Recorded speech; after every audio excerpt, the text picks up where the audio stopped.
Yesu agira neza. Yesu ni umunyambabazi, yadukuye kure. Iyo tuvuga ubuzima twanyuzemo, abantu bagira ngo ni ugukina cyangwa se n'ibyo abantu bavuga, ariko twabonye neza y'Imana. Jewe uyu nguyu ubabwira nabaye mu buzima bw'icyaha, ubuzima budatunze Imana. Ndibuka ibyo Satani yankoresheje ni byinshi. Umunsi umwe 2006 navuye muri Kongo n'amaguru shika hano muri kino gihugu cy'u Burundi. Cyo gihe umuntu yari yamwoye inzoga, umuntu yari yamwoye urumogi, nta buzima umuntu yari afite. Nafunzwe inshuro nyinshi muri Kongo, nzira amanyanga cyangwa se nzira gukorera Satani. Nafunzwe kenshi, nahanwe kenshi, ariko Imana yangiriye neza. Ibyo byose yabidukuyemo yacu, yatubereye Imana, yaraduhamagaye kuko yari dufite umugambi. Naje gutahura ikintu gikomeye, nasanze umugambi w'Imana ku bana b'abantu ni mwiza. Noneho baranzimanye, turamwoye kimogi n'inzoga, ndangije naraye naho ngaho turararana. Buce mu gatondo data arambwira ati noneho ga ejo tuzozamuka tujega muri famiye, aho famiye iri. Turagiye.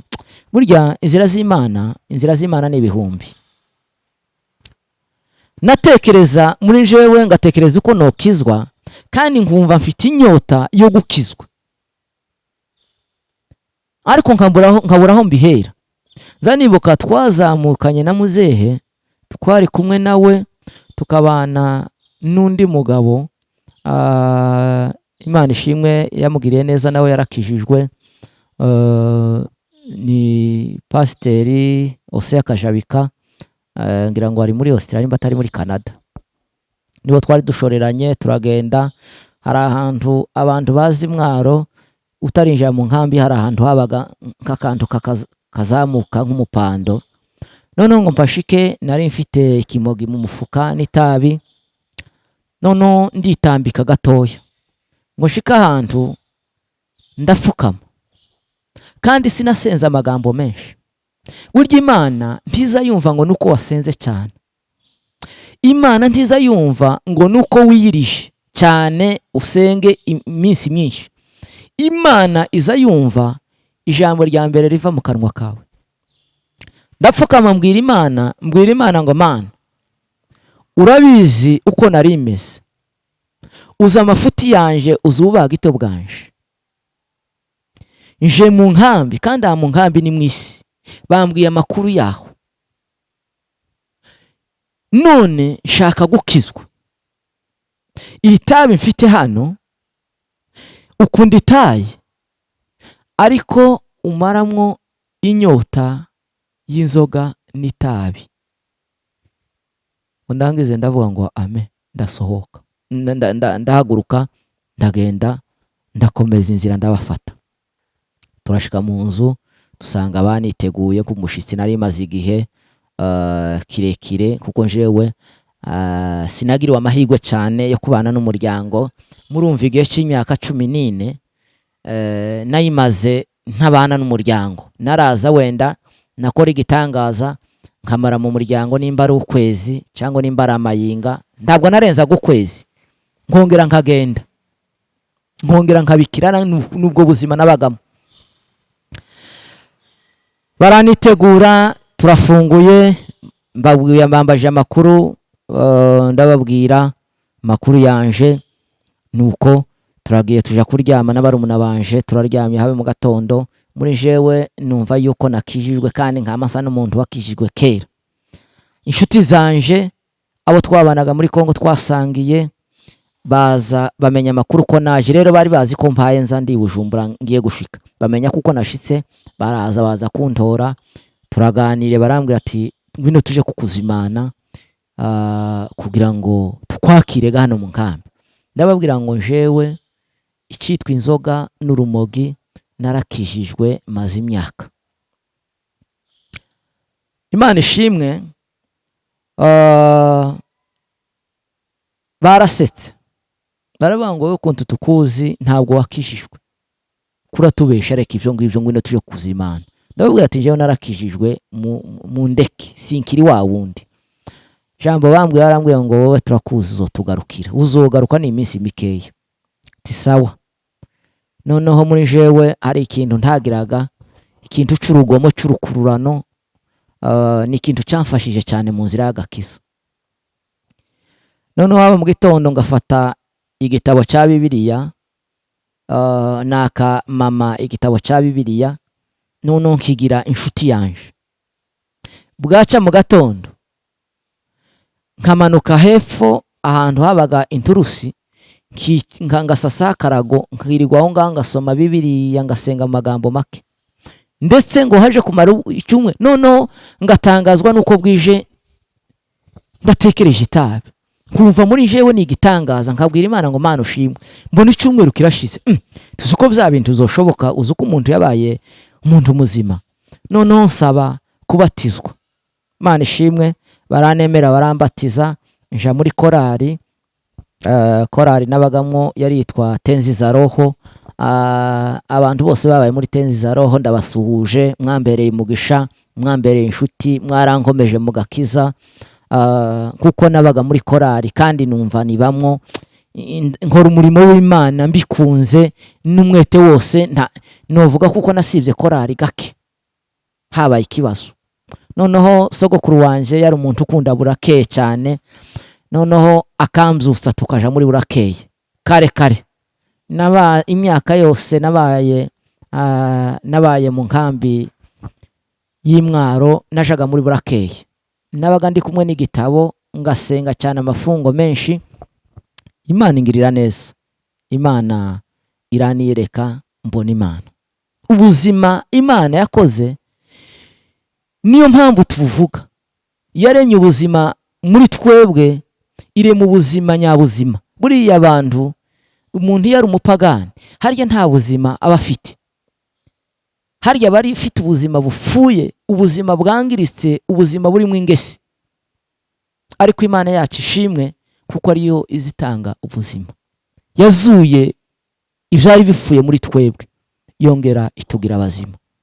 Imwaro ndakomera, ndasenga, nza nibuka twakaza tuja mu ruzi na murumuna wanje nkurikira, tukabyuka saa 9 z'ijoro, tukaja mu ruzi, tugapfukama mu ruzi, mwigisha gusenga mu ruzi dupfukamye, tukaza amahuzu y'ibijaga tukayamanika, tukabyuka n'andi mahuzu mazima. Abantu ntibabimenye, abo twararanye bakabona gusa turabyutse, tukaja mu ruzi tukabyuka saa 9, mu twakaza tugenda saa 8 z'ijoro, jewe nawe tugapfukama mu mazi, tugasubira tukaza tukaryama. Abantu ntibabimenye, dutura muri ubwo buzima, turasenga, Imana itugirira neza, Imana iratwiyereka, Imana iza no kudufasha.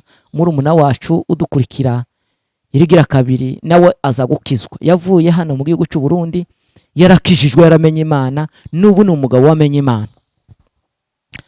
Shuti bakunzi bacu, Imana ikora ibikomeye, Imana iraturinda, Imana iratwiyereka. Dusubiye inyuma zanibuka ikintu kimwe cyabaye.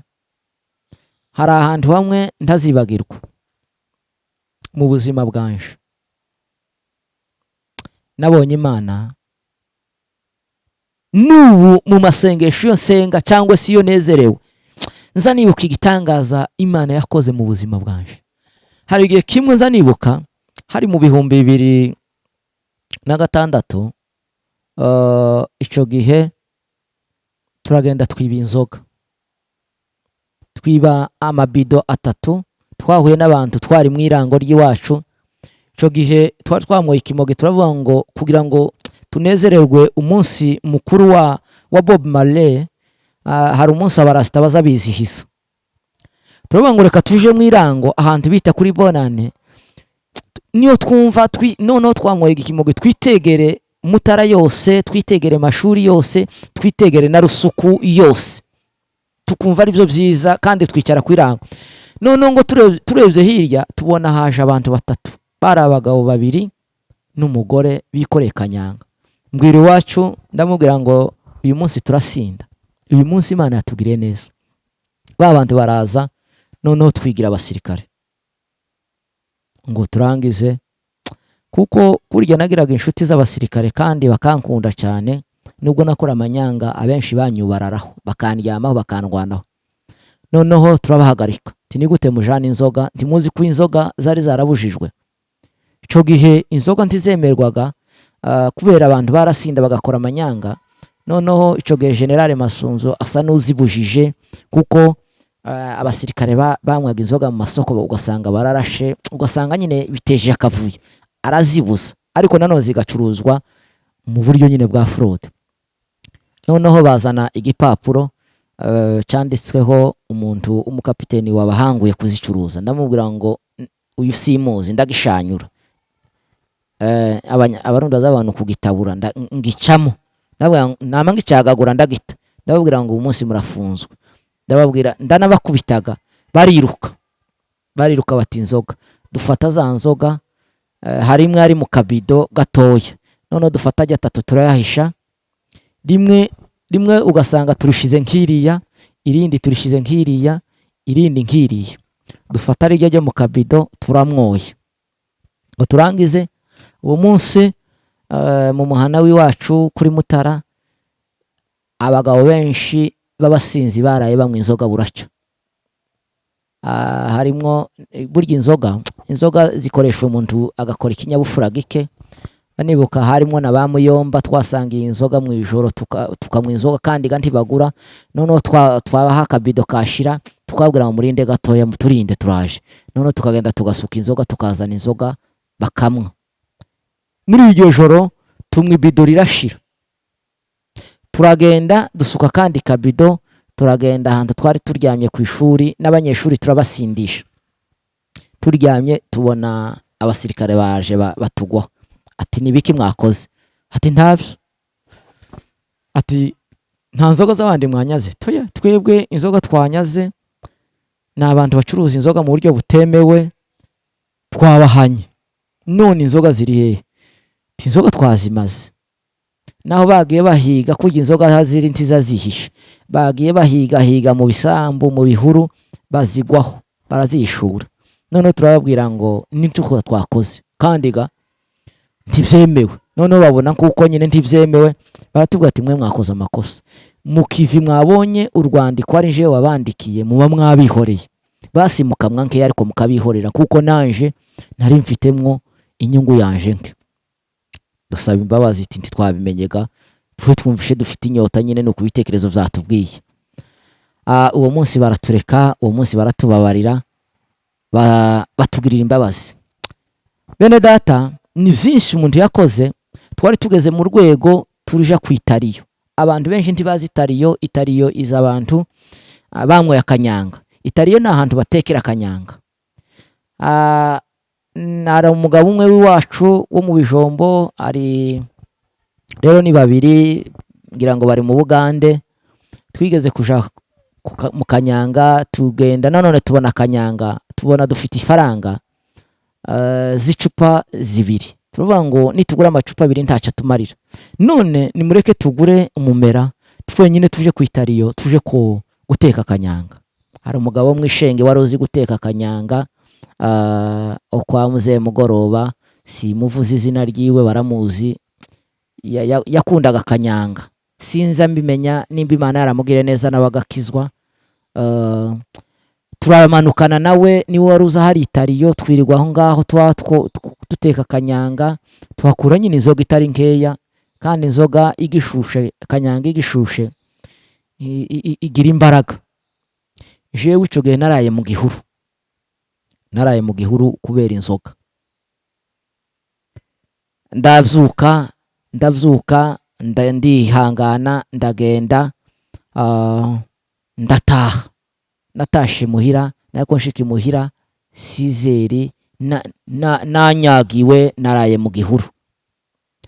Nanone undi munsi nubwo dusubiye inyuma kuko iby'inzoga zadukoreshe ni byinshi n'urumogi, hari undi munsi twagiye tumwe inzoga kandi ngonje kwitera hejuru nsanga nasangiye na data bukwe muri famiye kuko yagumye kwivuga twadusinda, kandi ico gihe umuntu yari nanamuburiye nyine yeshima mucaha cyane, ariko nza gusanga nasangiye nawe. None ngo ageraho ngaho njewe ndihindura, nakundaga kwiyobera niyo numva umuntu yamenye nkabona shize masinze aho nabona kuko bamenya. None nkavuga ko bamuyomba, nkavuga ko ari yo mvuka, kandi nyine bandeba bakavuga ati niko nyine.